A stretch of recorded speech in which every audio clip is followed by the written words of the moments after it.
অম্বুবাচী উপলক্ষে বন্ধ আছে মা কামাখ্যাৰ মন্দিৰ দুৱাৰ।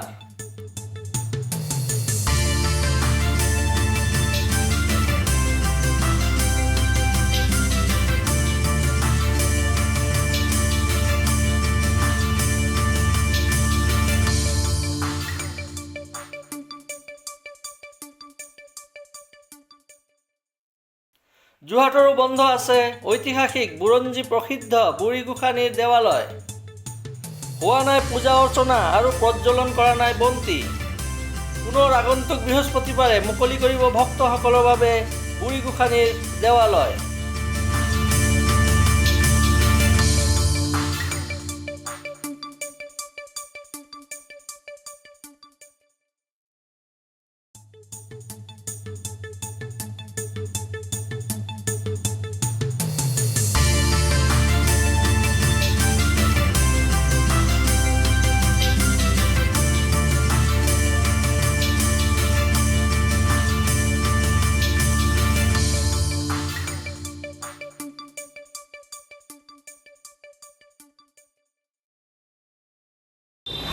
যিহেতু আমাৰ অম্বুবাচী মাতৃ চলি আছে, মা কামাখ্যাৰ দুৱাৰ বন্ধ আছে, সেইকাৰণে আমাৰ যোৰহাটৰ ঐতিহাসিক শ্ৰী শ্ৰী বুঢ়ীগোসানী দেৱালয় আমিও অম্বুবাচী পালন কৰিছোঁ।